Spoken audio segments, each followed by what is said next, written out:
ओम श्री गुरु सत्ताय नमः। सभी को प्रणाम। बचपन में परम पूज्य गुरुदेव का मन अमराई में, उपवन में, नदी किनारे और सघन कुंजों में ज्यादा लगता था। वे अपने सखाओं को लेकर चले जाते और गायत्री, हिमालय, दिव्य सत्ता, सिद्ध संतों, योगियों और साधनाओं की चर्चा किया करते थे। सन 1919-20 के दिन थे जब गुरुदेव अपने बाल सखाओं को एकांत में ले जाकर साधना खेलते थे। जंगल में उन्होंने एक गुफा खोज ली थी। उसमें घुस जाते और घंटों बैठे रहते। संगी साथियों ने पूछा कि ये कौन सा खेल है, तो कहा इसे समाधि कहते हैं। फिर पालथी लगाकर बैठना सिखाया और आंखें बंद कर चुपचाप देखते रहने के लिए कहा।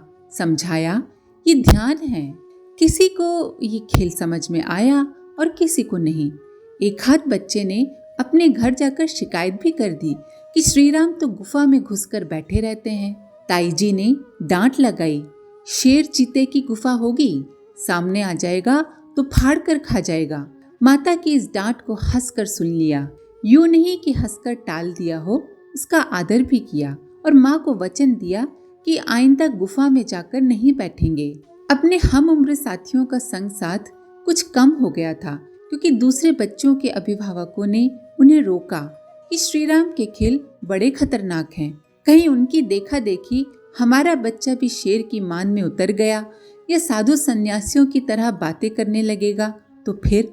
परम पूज्य गुरुदेव तब अपने किसी और जगह से आने और आवल खेड़ा को वीरानी बस्ती बताने लगे थे। संगी साथी कम आने लगे तो उन्हें चिंतन मनन के लिए ज्यादा समय मिलने लगा। एक दिन पता नहीं क्या सूझी कि उत्तर दिशा की तरफ चल पड़े। 3-4 मील दूर निकल गए। सुनसान पगडंडी पर बेधड़क जाते हुए नन्हे श्रीराम को पड़ोस के एक सज्जन ने देखा। उन्हें मालूम तो था कि बालक को अकेले रहना पसंद है और ये बच्चा ज्यादातर समय निर्जन एकांत में बिताता है। फिर भी उनसे रहा नहीं गया। पूछ लिया, श्रीराम कहाँ जा रहे हो? उत्तर मिला, हिमालय। पड़ोसी सज्जन हंस दिए और अपने रास्ते आगे बढ़ गए। उन्होंने सोचा, हिमालय कहाँ आसपास धरा हुआ है जो पंडित रूप किशोर जी का ये दुलारा जाके छिप जाएगा और दिनों की तरह आज भी वापस घर आ जाएगा। वे सज्जन जब घर आए तब पता चला कि श्रीराम की तो खोज मची हुई है। किसी साथी से भी उन्होंने हिमालय चलने को कहा था, पर उसने मना कर दिया था। 1 घंटे बाद जब हवेली में खोज हुई तब उसने बताया कि श्रीराम हिमालय जाने की कह रहे थे। गांव में ढूंढाई हुई। कुछ लोग जंगल खेत की तरफ भागे। उन सज्जन को पता चला तो ध्यान आया कि श्रीराम तो वाकई दूर जाने के लिए ही निकले हैं। उन्होंने बताया और खुद भी साथ हो लिए। दौड़ते भागते गए और करीब 10 मील दूर जाने के बाद श्रीराम दिखाई दिए। बड़ी सहज गति से वे जल्दी आगे बढ़ते जा रहे थे। जहां वे पहुंचे थे वो एक मामूली सा रेलवे स्टेशन था। यहाँ बरेली जाने वाली साधारण सवारी गाड़ी आती थी। उसी में बैठकर बरेली जाने और बरेली से हरिद्वार ऋषिकेश होते हुए ऊपर निकल जाने का बच्चे का मन था। घर वालों ने और खोजने आए लोगों ने उन्हें समझा बुझाकर वापस किया। घर लौटे तो माँ ने इस तरह अंक में भर लिया जैसे अब कभी नहीं छोड़ेंगी। आंखों से अजस्र अश्रुधारा बहने लगी। जो कुछ कहा उसमें डांट, फटकार, लाड़, दुलार सब कुछ मिला जुला था। उस सब का सार यही था कि जीते जी मुझे छोड़कर जाने की बात भी मत सोचना। जोगी बाबा ही बनना था तो इस कोख से जन्म क्यों लिया? हिमालय में ही रहना था। माँ का भी तो कुछ अधिकार बनता है। उस अधिकार के नाते मेरा आदेश है कि दीन दुनिया से मुंह नहीं मोड़ना है। अपने ढंग से ये कहते हुए माँ के आंसुओं ने श्रीराम का मुंह भिगो दिया। परम पूज्य गुरुदेव का जीवन वृतांत साक्षी है कि इसके बाद उन्होंने माँ को हमेशा अपने साथ रखा। बीच बीच में संपन्न हुए अज्ञातवास और यज्ञीय श्रृंखलाओं में प्रवास को चाहे तो कुछ अपवाद कह सकते हैं। किशोर अवस्था की दहली पर पहुंचे श्रीराम ने अपने गांव में साक्षरता अभियान शुरू किया था। तीसरे पहर गांव के बड़े बुजुर्गों को लेकर बैठ जाते और उन्हें अक्षर ज्ञान सिखाने लगते। बड़े टाइप में छपी किताबें पढ़ाने लगते। उन्हें समझाते कि भगवान के नाम में बड़ी शक्ति है। उसके जप से जीवन का उद्धार होता है। मुंह से फिर जप की तुलना में लिखकर जप करने का और भी ज्यादा पुण्य है। मुंह से जप करने में तो जीव चेतना ही तरती है, लेकिन लिखने से पत्थर भी तर जाते हैं। भगवान राम के समय रीछ वानरों ने भगवान का नाम लिख लिख कर ही पत्थर तराए थे। बात लोगों के गले उतरती और वे अक्षरों की पहचान करने, उन्हें लिखने और पढ़ने का अभ्यास करने के लिए तत्पर हो जाते। 1.5 साल की अवधि में परम पूज्य गुरुदेव ने अपने गांव के 40 लोगों को इतना पढ़ना लिखना सिखा दिया जितना वे पाठशाला में स्वयं पढ़े थे। बीच में एक प्रसंग ऐसा आ गया जिसके कारण गांव वालों ने थोड़ा संकोच कर लिया। वह प्रसंग गांव की ही एक हरिजन महिला छपकों की सेवा से संबंधित था। सन 1923 की बात है। तब हरिजन शब्द चलन में नहीं आया था। आवल खेड़ा के एक कोने में दलित जाति के 4-5 घर थे। इनकी तरफ गांव के सवर्ण या मझोली जाति के लोगों की निगाहें कभी नहीं जाती थी। किसी घर में बेगार करानी होती तभी लोगों को इनकी याद आती थी। इन 4-5 घरों के लिए जिस संबोधन का उपयोग किया जाता वो बहुत ही खराब है, इसीलिए हरिजन बस्ती कहना ही ठीक होगा। इस बस्ती में ही एक घर छपको अम्मा का भी था। वो हवेली की सफाई के लिए रोज आया करती थी। एक दिन अचानक वो नहीं आई। फिर 2 दिन हुए, 3 दिन हुए, 4-5 दिन बीत गए, छपको नहीं आई। तो घर के लोगों ने सोचा कि दूसरा इंतजाम किया जाए। पर श्री राम अपने साथियों की मंडली के साथ कुछ और ही सोच रहे थे। उन्होंने तय किया कि हरिजन बस्ती में जाकर छपको अम्मा की खोज खबर ली जाए, कहीं बीमार ही ना पड़ी हो। साथियों ने मना किया कि छपको के घर जाने पर डांट पड़ेगी, इसलिए ये विचार छोड़ देना ही बेहतर है। श्री राम ने कहा, जिन्हें साथ चलना है आए, नहीं चलना है तो अपने घर चले जाएं। हम तो छपको अम्मा के यहाँ जाएंगे। इतना कहकर लंबे डग भरते हुए वे छपको के घर की तरफ चल दिए। गंदी और बदबूदार नालियां फांदते हुए वे छपको अम्मा की झोपड़ी के सामने खड़े थे। आवाज लगाई, भीतर से कोई जवाब नहीं आया। झोपड़ी में किवाड़ तो थे नहीं, अरहर के टाट से दरवाजा ढका पड़ा था। श्री राम ने टाट थोड़ा सा खिसकाया और अंदर झांक कर देखा। छपको बेसुध पड़ी थी। वे आड़ हटाकर भीतर चले गए। अम्मा अम्मा कहकर पुकारा। हाथ लगाकर देखा तो छपको अम्मा ताप से बुरी तरह जल रही थी। तेज बुखार चढ़ा हुआ था। श्री राम की आवाज पहचान कर कराहते हुए बोली, यहाँ क्यों आए हो? कोई देख लेगा तो आफत आ जाएगी, घर पर मार पड़ेगी। पर श्री राम ने तो जैसे कुछ सुना ही नहीं। उनकी निगाह छपको की हथेली पर पड़ी। उसमें बहुत बड़ा घाव था जिससे बदबू आ रही थी, शायद सड़ने लगा था। बुखार की वजह भी यही घाव था। छपको अम्मा को ढेरों उल्हाने दिए और कहा कि अभी मरहम पट्टी का सामान लेकर आता हूँ।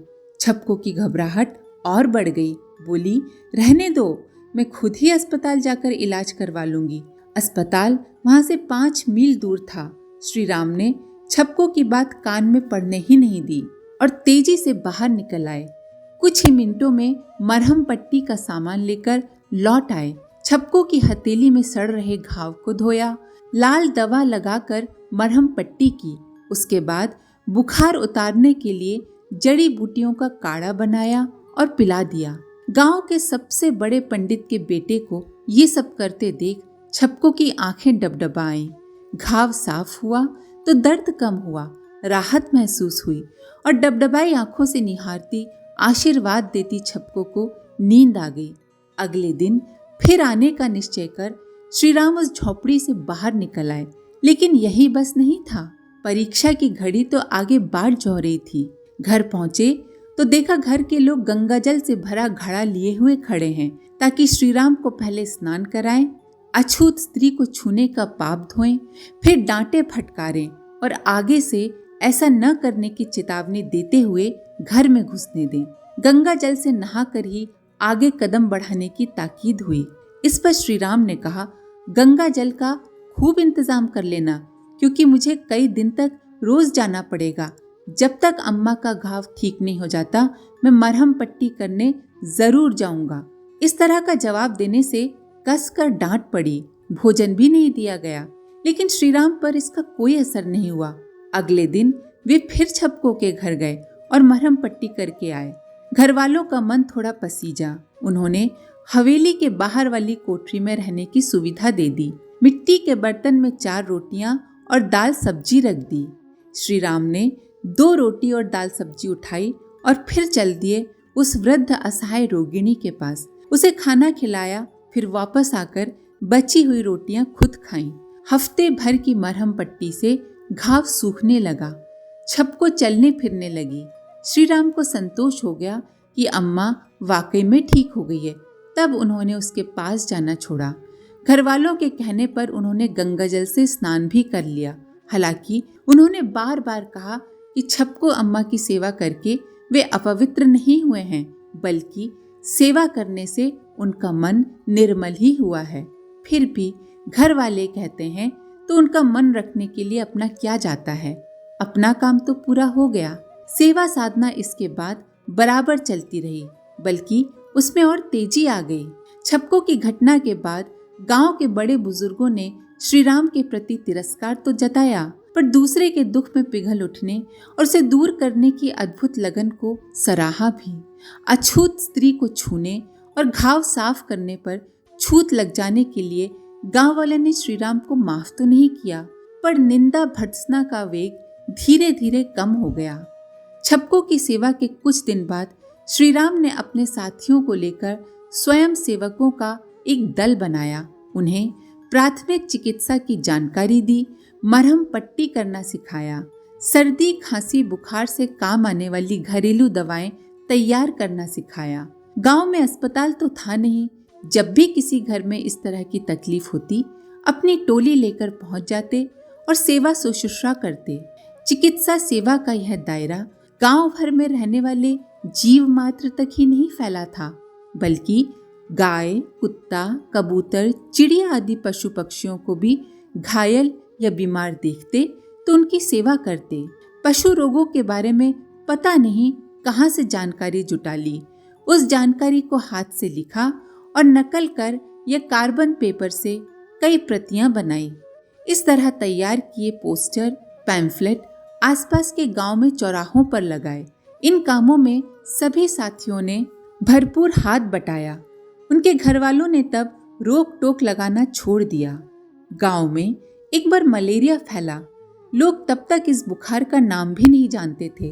कुनैन का प्रचार भी नहीं हुआ था। फिर भी बुखार तो था ही और शरीर को तोड़ कर रख देता था। घर में किसी को बुखार आया और ताई जी ने तुलसी, अदरक, लौंग आदि का काढ़ा बनाकर पिलाया। बुखार जाता रहा। श्रीराम ये सब देख रहे थे।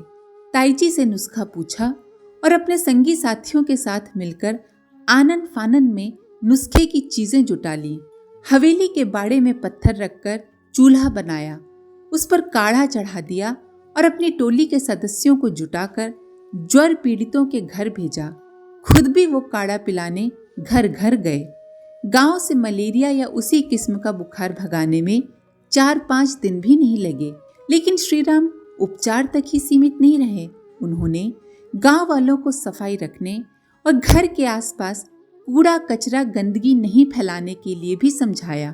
कहा कि रोग बीमारियां गंदे रहन सहन से ही फैलती हैं। सिखाने समझाने के बाद उन्होंने खुद ही गंदगी हटाने की तत्परता दिखाई तो गांव के बुजुर्ग सामने आकर खड़े हो गए। कहने लगे, पंडित जी का बेटा ये काम करता हुआ अच्छा नहीं लगता। ये तो जमादार का काम है। फिर भी हम वायदा करते हैं कि अपने घर, उसके सामने की सड़क और आसपास का माहौल साफ सुथरा रखेंगे। आप जाएं, अपना काम करें।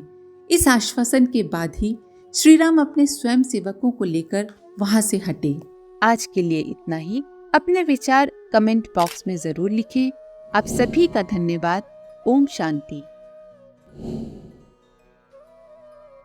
हमारे YouTube चैनल को सब्सक्राइब करें और बेल आइकन को दबाकर ऑल पर क्लिक करें ताकि आने वाले सभी वीडियोस की नोटिफिकेशन आपको मिलती रहे।